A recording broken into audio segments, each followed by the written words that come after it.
Méditation biblique du soir. Thème: Une foi sans fruit s'expose au jugement. Texte: Matthieu 3 verset 10. Déjà la cognée est mise à la racine des arbres. Tout arbre donc qui ne produit pas de bons fruits sera coupé et jeté au feu. 1. Définition des concepts clés. Cognée, axiné en grec. Hache utilisée pour couper un arbre. Image symbolique du jugement imminent de Dieu. Hébreu: couper, karat. Retrancher, supprimer, ôter de l'alliance ou de la protection. Racine, rhiza en grec. Origine, fondement, source de vie. Le jugement atteint la profondeur, pas seulement l'apparence extérieure. Hébreu, racine, shoresh. Fondation intérieure, origine cachée d'une vie. Fruit karpos en grec, résultat visible d'une vie intérieure. Dans la Bible, les fruits représentent le caractère, les œuvres et la transformation réelle. Hébreu, fruit, péri. Production naturelle d'une vie saine. Un arbre vivant produit naturellement du fruit. Feu, pyr en grec. Image du jugement, de la purification et de la justice divine. 2. Contexte historique et biblique. Jean-Baptiste prêche dans le désert avant la manifestation publique de Jésus. Les foules viennent à lui, mais beaucoup restent attachés à la religion extérieure, aux traditions et aux apparences spirituelles. Jean annonce alors un avertissement sévère. Dieu ne regarde pas seulement les déclarations religieuses. Il regarde les fruits produits par la vie. Le peuple pensait être en sécurité grâce à son héritage religieux.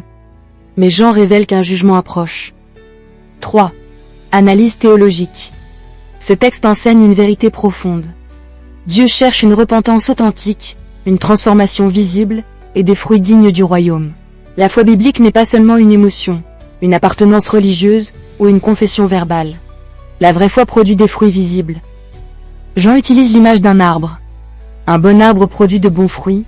Un arbre stérile révèle un problème intérieur. Le jugement touche la racine, pas seulement les branches. 4. Sens original du texte. Jean annonce l'urgence spirituelle. Le mot déjà montre que le jugement n'est pas lointain. Dieu examine maintenant les vies, les motivations, les œuvres et la sincérité du cœur. Le message est clair. Une vie sans transformation spirituelle réelle ne peut demeurer éternellement cachée. 5. Interprétation correcte. Bonne méthode. Lire ce passage dans le contexte de la repentance, le relier à Jean 15 et Galates 5, et comprendre que les fruits sont la conséquence du salut, et non la cause du salut. La Bible enseigne que le salut vient par grâce, mais une grâce réelle produit une vie transformée. 6. Mise en garde contre les mauvaises interprétations. Ce texte ne dit pas que le salut s'obtient uniquement par les œuvres, que Dieu cherche la perfection humaine absolue, ou qu'un croyant sincère ne lutte jamais avec ses faiblesses.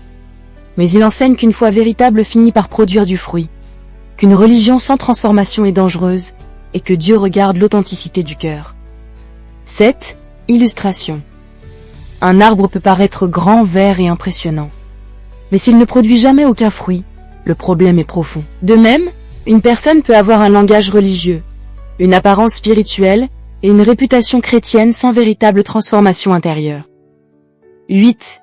Exemple concret aujourd'hui. Beaucoup parlent de Dieu sans aimer leur prochain. Certains fréquentent l'église sans changer de vie. D'autres connaissent la Bible mais vivent dans l'orgueil. Certains veulent les bénédictions sans repentance réelle. Dieu cherche des fruits visibles de transformation. 9. Message clé du jour. La vraie repentance produit des fruits visibles. 10. Action spirituelle. Aujourd'hui, examine les fruits de ta vie. Demande à Dieu de transformer ta racine intérieure. Abandonne les apparences religieuses. Recherche une foi authentique. Dis: Seigneur, que ma vie produise des fruits qui t'honorent. 11. Acte prophétique. Déclare: Père céleste, arrache de ma vie toute racine improductive. Transforme mon cœur, mes pensées, mes paroles et mes actions. Je produirai les fruits de la repentance, de l'amour, de la sainteté et de la vérité. Ma vie glorifiera ton nom, au nom de Jésus-Christ. 12. Prière. Seigneur, je refuse une foi stérile. Sonde mon cœur. Transforme mes racines intérieures. Fais de moi un arbre portant de bons fruits. Que ma vie reflète réellement ta présence. Au nom de Jésus-Christ. Amen.